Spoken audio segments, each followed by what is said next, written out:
জুলাই গণহত্যায় ৩ থেকে ৪টি মামলার রায় হতে পারে অক্টোবরে। এসব মামলার আসামি পলাতক শেখ হাসিনা সহ আওয়ামী লীগ নেতা, পুলিশ ও প্রশাসনিক কর্মকর্তা। আর এই তথ্য জানিয়েছেন আইন উপদেষ্টা আসিফ নজরুল। তিনি দাবি করেছেন, ভারত থেকে শেখ হাসিনাকে ফিরিয়ে আনতে সর্বোচ্চ চেষ্টা করছে সরকার।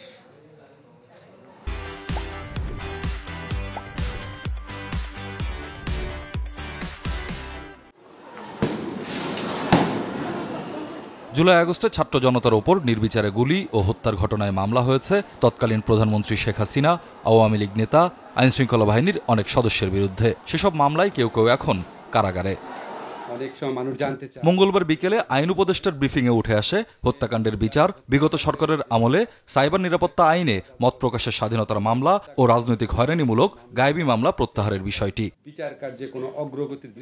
অক্টোবরের মধ্যে আন্তর্জাতিক অপরাধ ট্রাইব্যুনালে ৩-৪টি মামলার রায় পাওয়া যাবে বলে আশা করেন আইন উপদেষ্টা। 4টি মামলার তদন্ত কাজ এ মাসে সম্পন্ন হচ্ছে।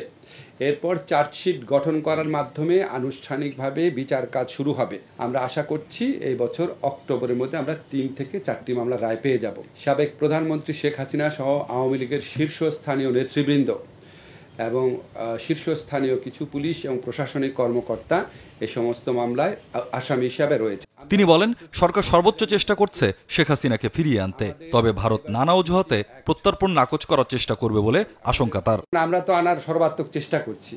এখন ভারতের যে মনোভঙ্গি, এটা দেখে মনে হচ্ছে তারা এটা নানান অজুহাতে তারা এটাকে নাকচ করার চেষ্টা করবে এবং বরং তারা শেখ হাসিনাকে আশ্রয় দিয়ে তাকে অবাধে বাংলাদেশ সম্পর্কে উৎসাহমূলক, উস্কানিমূলক, বিভ্রান্তিকর কথাবার্তা বলতে দিয়ে তারা বরং বাংলাদেশে অস্থিতিশীলতা তৈরির যে প্রচেষ্টা করছে, তাতে আমাদের কাছে মনে হয় না এই আইনটা গুড ফেইথে বা সরল বিশ্বাসে এই আইনটা প্রতিপালন করার ইচ্ছা তাদের রয়েছে।